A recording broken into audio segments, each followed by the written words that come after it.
mbokk yi asalaamaaleykum sant leen gërëm leen ci ànd beeg télévision Futur Média 19h jot na ba teg juróomi simili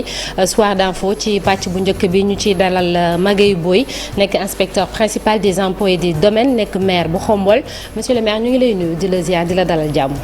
maa ngi leen nuyu Soxna Naata di nuyu waa TFM yëpp et puis les téléspectateurs de TFM et tout le Sénégal.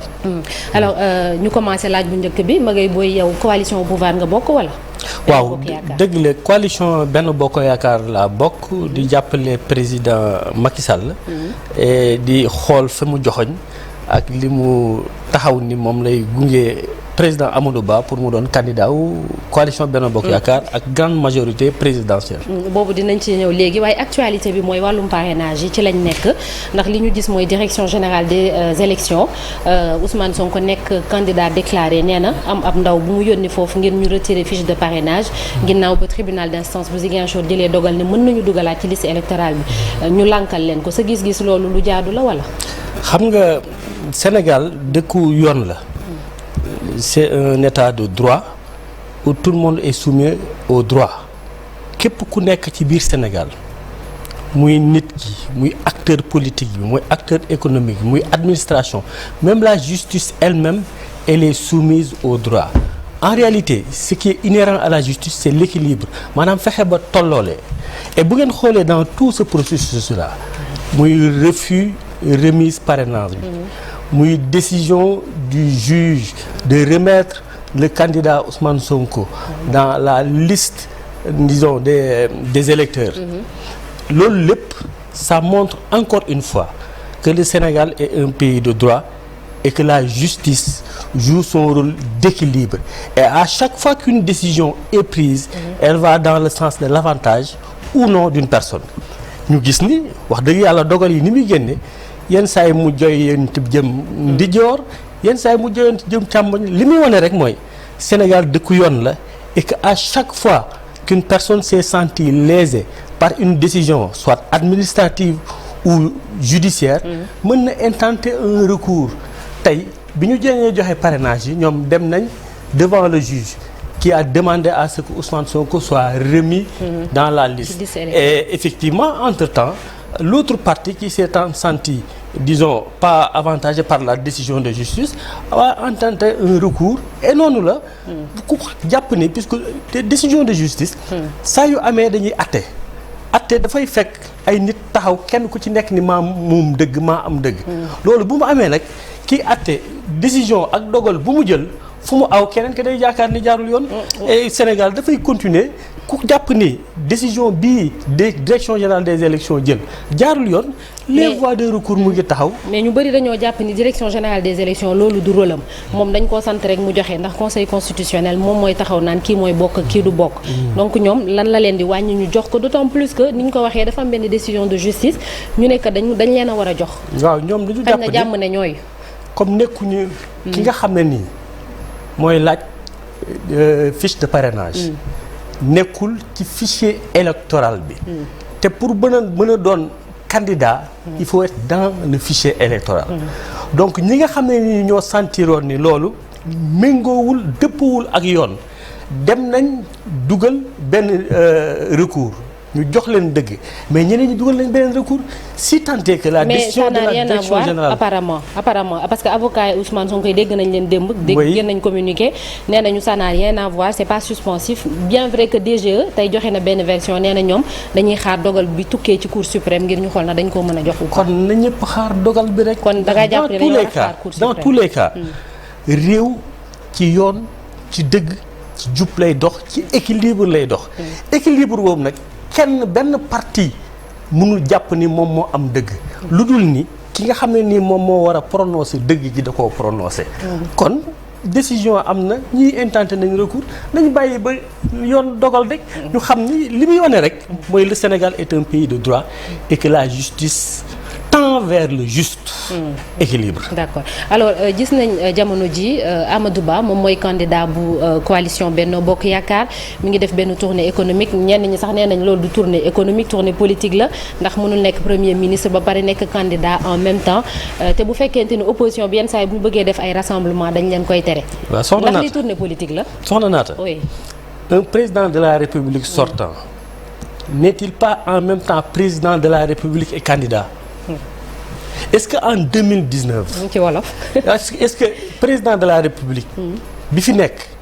bu doonoon candidat tey est-ce que du doon en même temps président de la République et candidat?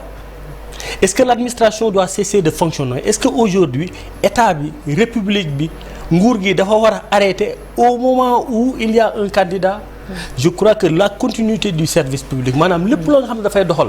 état république ak réew mi de manière générale période élection ante pendant ou après les élections lépp dafa war di fonctionner. Comme le premier ministre Amadou Ba, candidat de la coalition Benno Bokk Yaakaar, assure les fonctions aujourd'hui de premier ministre, daf koo war mu animer économie dëkk bi, daf koo war mu dem ci nit ñi saytu seen bëgg-bëgg saytu seen soxla. ñëw fas yéene oto di saafoonteeg askan wi di waaw xam nga nag askan wi nag kenn mënu leen tere ku ñu bëgg fu mu aw ñu aw fa. loolu nag wax dëgg yàlla c'est inhérent à la chaleur humaine sénégalaise. Avant doon nga gis les tournées économiques du président Macky Sall bu génnee nit ñi di saafoonteeg moom. fu mu dem ñu koy bégee di ko nuyu. mais terewul dañ ko doon ŋàññi itam naan loolu du tournée économique tournée politique la. xam nga loolu le discours politique. ki nga jàpp ni xam nga politicien bi dafa jàpp ni lépp luy bànneexoo sama wujju rek baaxul ci man te bu ko neexee quand même bu demee tournée économique di saytu nit ñi di inaugurer di def ay options aujourd'hui il est en CRD spécial dans la région de Saint-Louis di doxal di seet lan mooy bëgg-bëggu Saint-Louis ci wàllu koom ak ci wàllu yokk waaw bu génnee nag nit ñi béggee ko nag loolu dañ ciy bégg rek te wax dëgg yàlla kenn ku ci nekk boo nekkoon ci position boobu dem ay nit ñu lay béggee mais da ngay continuer di saafan da ñoom man mi sax mu simple mi bu ma demee ci barab buñ may béggee damay béggante ak ñoom comme xombol lan mooy sa gis-gis ci candidature bu Amadou Ba ni njiitu réew mi jëlee choix mu porté ko ci moom te bañ ko defee ba noppi gis nañ ñi ci biir Benno Bokk Yaakaar même ci biir APR am na ñu bëri ñu ci àndul ba jël taxaw ber seen daara ne ñoom dañuy dem samp seen dënd itam ci élection présidentielle. xam nga président daf ne woon le 3 juillet du ma candidat aux élections présidentielles de 2024 waaye ci biir njaboot gi naa ci seet koo xam ne nii mën na sama ginnaaw fekke na xam na doxal na li nga xam ne nii mooy koom-koomu réew mi ba mën koo wéyale te koom-koom moomu ñu ngi ko tënk ci plan bu ñu woowee plan Sénégal émergent bi ñu définir ay critères ci wàllu taxawaay posture ci wàllu discours kaddu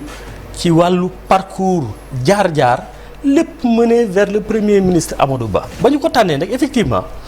dans tout choix il y a des pertes et des gains maanaam tànn boo gis dafa am loo cay gagné ak lenn loo xam ne nii da nga ko cay ñàkk maintenant li am solo mooy fexe ba gain yi ëpp solo perte yi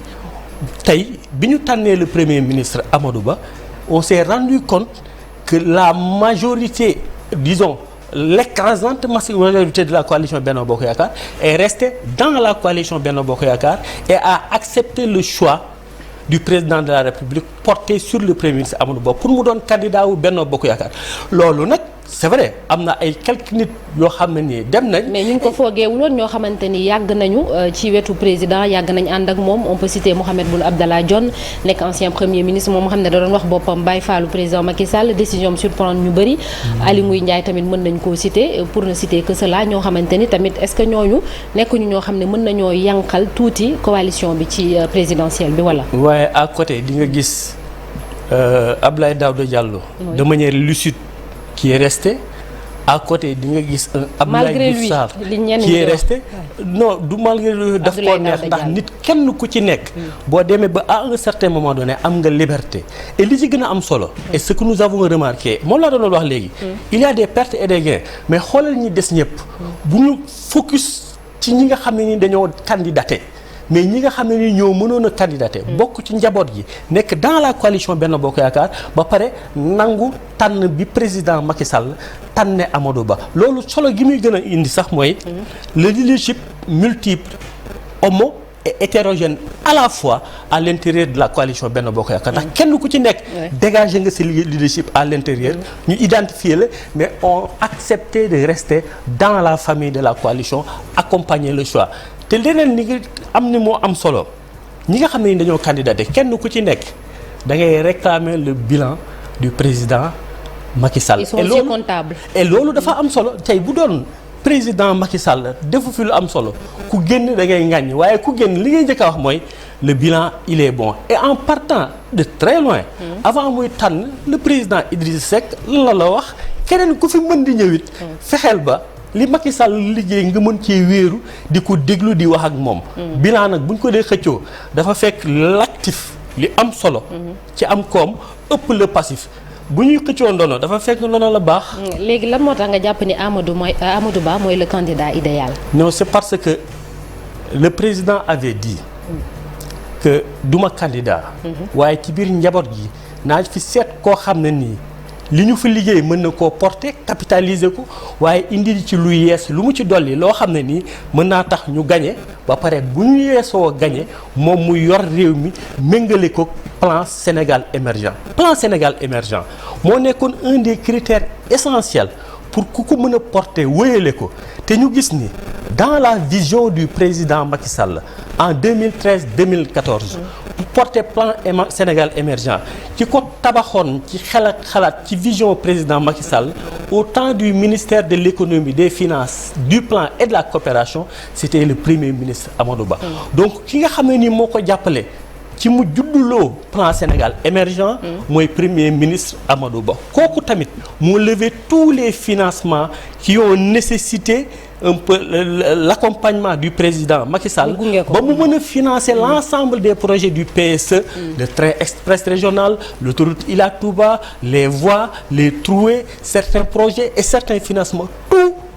résulté d'une négociation conduite par le premier ministre Amadou Ba en son temps nekkoon ministre de l'économie et des finances conduiroon le club de Paris dem négocier fa génne fa koom mu am solo pour mën a mettre en œuvre le plan Sénégal émergent et du loolu kese jikko ji dal ji tey bi Sénégal dafa nekk ci jamono boo xam ne nii ci biir réew mi jikkoy puso moo fi ëpp moom lañ fi gën a soxla que jikkoy lenchat ak jikkoy confrontation ñu gis ni doon na leader bu dal bu tey bu am warma boo xam ne nii ci Sénégal mën nañu yaakaar mu mën a concilier les Sénégalais entre eux beneen bi ci mën a am solo mooy le Sénégal où on a découvert du pétrole et du gaz ñu koy wax liquide inflammable maanaam liquide bu gaaw a indi ay jafe-jafe ci réew léegi da nga koy dénk koo xam ne nii de manière disons prudente avec dextérité maanaam tey dal dina mën a conduire réew mi Sénégal waaw yaakaar nañ ko ci ak jikkoom te réew mi Sénégal dafa nekk dans une boule de feu diplomatique compliqué maanaam li ko wër ak fi mu nekk ci Sénégal ci àdduna ci Afrique dafa xaw a tàng tuuti gaal nag bu dee traversé zone de turbulence ci fi muy jàll da nga koy jox capitaine bu mën a conduire mooy capitaine bu am expérience mës a conduire am parcours wax naa la sànq ci posture bi wax la ci parcours bi directeur général des impôts et des domaines ministre de l'économie ministre de l'économie des finances du plan et de la coopération ministre des affaires étrangères mais aujourd'hui premier ministre quel parcours jaar-jaar bu mën a porter réew mi ci am expérience parce que réew am na fu muy toll jaar-jaar ak expérience ak mës a jiite ay nit doxal nit ñi gis dafa am solo lool te loolu gis nañ ko ci moom waaye ci jaar-jaar boobule gouvernement bi ba ñu ko indiwaatee poste premier ministre ba jox ko Sénégal dañoo jàpp ni ñu ngi ci ay jafe-jafe yu tar jamono ji ci mel ni wàllu dund bi yaa ngi wax koom gi jamono ji li lëmbee réew mi mooy wàllum courant bi gis nga ni dañuy initier ay pétition nit ñaa ngi jooy li ñuy dundee itam cher na muy ndox mi location muy yooyu yëpp ndax jamono ji sénégalais yëf yi daf leen a xoj ndax ak lii ak Amadou Ba moom ngay wax wala sax nag ak li leen fi desee ndax dinañ mën a def de telle sorte que sénégalais yi seen coono wàññeeku. c'est vrai que aujourd'hui il faut ñu masawu les sénégalais au regard du coût de l'électricité courant bi wax dëgg yàlla ñun ñëpp ñoo koy dundandoo seer na waaye nañu xool nag léegi ca ginnaaw qu'est-ce qui a été fait ci yoon wi nga xam ne nii fa la ñu war a jaar en 2011 2010 ku daan animé une émission di nga teg groupe électrogène à côté pour bañ mu couper ku daan xewle da nga daan louer sóoraale groupe électrogène. mais loolu bokk na ci li tax ñu fal président Macky Sall jëlee fi les entreprises kenn ku ci nekk sa buntu yaa nga fa doon def groupe électrogène où le bruit retentissait à chaque fois aujourd'hui on peut tenir une émission jusqu'à la fin sans coupure d'électricité le constat mooy lan il y avait le problème de l'accès et du coût maanaam jote ca ak njëg ga waaye bala ñoo wax njëg dañuy wax jote ca ba pare 2011 jafe de woon ñu jot ci mais entre temps gis nañ électricité nit ñi jote nañ ci dëkk yu bëri agsi na accès bi amatul problème. mais Sénégal bokk na ci réew yi gën a cher ci wàllu courant. maintenant li des justement c'est la maîtrise du coût. maanaam fexe ba njëg yi et loolu la ñuy interpeller les prochains gouvernements. ci loolu la ñuy liggéey justement c'est là où le gouvernement du président Amadou Ba et def nga ko président ba pare. amin puisque booy dem Màkka dañ lay woowee. des na de Adja ak Alaaji bala ngaa dem. des na de monsieur le boo dee candidat dañ lay teel a woowee président ndax gàtt ka ko. donc lépp gouvernement du président Amadou Ba fi ñu koy xaar mooy fexe ba bés bu yàlla dogalee mu jot ci réew mi le coût ñu maîtriser ko et ultérieurement la production ou l'exploitation du pétrole et du gaz va faciliter la maîtrise des coûts maanaam njëg gi dinañ ko mën a maîtriser ba mu njëkk gën a wàññeeku te bala ñu taa egg sax effort yu bëri war nañu ko def pour wàññi ko pour sénégalais yi gën a yëg seen bopp ci électricité ndax ñu ngi ciy jote waaw waaye li des mooy coût yi ñu maîtriser ko ba mu gën a mën a wàññeeku. ndax coût énergie moom mooy répercuté wu waat ci nit ñi li ñuy lekk lu ci mel ni mburu mi dégg nga boulanger yi ne boo mooyul ñu yokk ak nit ñi ni ñuy dundee et tout bon il nous reste quelques minutes xam naa dañuy dem ci beneen ponk muy ci wàllum éducation bi yaay maire Xombol ñu fàttali ko rek gis nañu rentrée des classes bi ni mu demee woon ren jile ak nawet beeg jafe-jafe yi ñu nemmeeku ak wàllum itamit cherté bi ci loolu la ñuy des ba tey sax parents yi di joytu foofu Xombol ndax yëg ngeen jafe-jafe yooyu noonu. waaw jafe-jafe. ak déficit d'enseignants yi maanaam jàngalekat yu manqué. jafe-jafe yi mënul ñàkk ci àdduna ndax yokku njëg li ñu naan taux d'inflation chaque année nga am ay apport extérieur ou pas lu mën xew. njëg dina yokk kilo ceeb lan daan jar 1960 mënu koo jar ci année bii te du ko jar fii ak 10 ans du ko jar fii ak 20 ans. kenn ku leen na les coûts seront maintenus au même niveau. Jusqu'à il y a plusieurs années loolu mënul nekk yokku njëg taux d'inflation c'est inhérent à l'économie kenn mënu ci dara. mais li xew Sénégal xewul ci dëkk toutefois il y a des efforts à faire non boo xoolee nag. les prix des denrées. au Sénégal comparé dans la sous-région. mën nañoo wax dëgg yàlla rafetlu effort yi gouvernement bi def ci yenn produits yu bëri de grande consommation. maintenant venons-en à l'ouverture des classes. waaw yow vraiment sa commune dafa am benn programme boo fa initié pour taxaw waajur yi waaye tamit xale yi. waaw wax dëgg yàlla ñun dañoo doon dégg ñu naan ubbi tey jàng tey. mooy fexe ba xale yi bu ñu ubbee école. bés bu njëkk ñëpp daal di jàng mais ñu seetlu ne at yi yëpp daawul am. mais ñun depuis daaw ñu ne dañ koy def défi. premier jour ouverture des classes instituteurs yëpp dinañ def cours élèves yëpp dinañ toog seen parents yi di leen gunge jëf ji mooy lan fexe ba kenn du am lay bañ a jàng si élève bi bu ñëwee au premier jour dina fekk école bu ñu bale ba mu set école bu ñu bay école bu ñu désinfecté table de banc yu ñu réparé tableau yu ñu repeindre classe yu ñu defaraat ba mu normal waaye dina fekk élève bu ci nekk ci table ba ngay toog un sac rempli de fournitures. da ngeen di touché li ñu daan waxtaanu xale. mais dañ doon waxtaanu xale li ñu fi doon dégg mais mieux ay sac. bu njëkk dañ la daan jox fourniture cahier rek pare ci mais ñun dañ cee boole sac bu fees dafay régler 3 questions. la question sociale la question psychologique de l'équité. xale yi ñoom ñëpp ñu tolloo. niroo ay sac bokk ko dafa am lu muy régler lu bari mais mieux waajur yi nga xam ne nii daf jafe-jafe yi daf leen a dal tey. aujourd'hui les 3500 élèves yi nekk Xombol kenn ku ci nekk jox nga sa sac rempli de fourniture. mais li gën a am solo naam mën nañu ko mais instituteur bu ci nekk jour ouverture classe personnel enseignant instituteur bu ci nekk jot na sa valise pédagogique. les directeurs d'école jot nañ seen valise pédagogique ak seen matériel fourniture. les comités de gestion des écoles kenn ku ci nekk da ngay jot sa subvention. juste après la fermeture des classes puisque.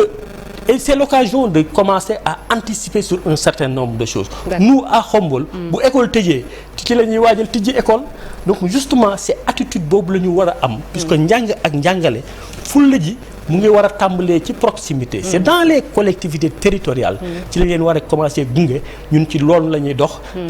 ñu ngi jëm sax ci fan yii di ñëw. di ñu woowee les grandes journées de l'excellence où les meilleurs élèves de Xombol 150 dañ leen di sargal. dañ leen di jox ay prix neexal leen ay trophées sac rempli de fournitures ay ordinateurs ak ay tablettes pour ñu ñaax seen morom yi. te lii lépp. c'est un processus d'accompagnement de l'éducation et dafa feeñ tey ci résultats scolaires yi parce que enseignants yi comité de gestion yi instituteurs ñoom ñëpp kenn ku ci nekk contribuer nga ci ba on est à 97% je crois de taux de réussite à l'entrée en sixième 94 au BFM 89,7% à l'entrée en sixième loolu lépp ay gunge la lu ñuy gunge njàng ak jàngale ñu taxañ rek ñaari question rek ci benn ndax waxtu wi jeex na daanaka yaa ngi nekk maire léegi mu def 2 ans xañ na bilan bi très rapidement mais surtout grève collectivité territoriale yëf yi mi ngi bëgg a yàgg ndax sa commune tam dafa impacté nit ñi foofu naka lañ koy dundee naka ngeen di def ngir taxawu askan wi. waaw c'est vrai que les agents des collectivités territoriales sont en grève un peu partout ci biir Sénégal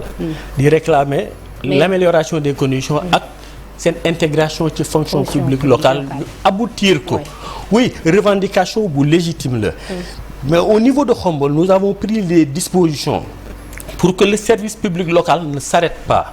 comme état civil où nous avons pris dañoo fexe ba mettre fa en place un dispositif après avoir numérisé l'ensemble des registres de l'état civil stocké ko dans des disques durs on a réussi numérisation effective totale non pas totale elle n'est pas complète puisque la signature électronique aujourd'hui elle n'est pas admise à l'état civil donc li ñu mën mooy stocké ko dans des disques durs pour faciliter la recherche mais dootoo am ay extraits yoo xam dañ koy bindee loxo muy am erreur yooyu c'est des extraits qui sont saisis imprimés avant d'apposer la signature physique mais li ci gën a am solo on a mis en place 2 numéros où à distance bu fekkee damaa soxla extrait suba tey mën naa cee yónnee les frais d'expédition d'état civil en bon des différents Free Money et autres mobile money yónnee ko ba pare yónnee sama numéro registre ñu préparer extrait bi boo ñëwee di nga ko fekk sur la table ba pare ñu mën la ko envoyer en version PDF et JPEG pour anticiper sur tout ça donc grève bi c'est vrai c'est une grève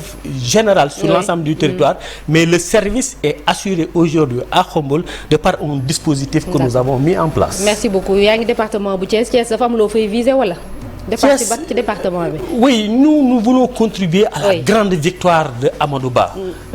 C'est-à-dire à Khombole d'abord et dans le département de Thiès. Mais pourquoi pas dans la région? Si nous avons de la sympathie ou des sympathisants sur l'ensemble du territoire, nous mobiliser tous ces sympathisants-là. Demain, on va lancer le parrainage à Khombole où tous nos sympathisants vont se retrouver avec des stands de parrainage où chacun viendra parrainer le candidat 117 par A ou par B. D'accord. Merci beaucoup merci Magueye Boye nekk maire bu Khombole ñu ngi lay sant di la gërëm bu baax a baax. mais maa ngi leen di sant di la gërëm di la sant soxna Naata ak l'ensemble des téléspectateurs de la TFM. jërëjëf merci beaucoup pàcc bu njëkk soir d'info jeex na ci kanam tuuti ñu ànd incha allah ci xibaaru timis yi.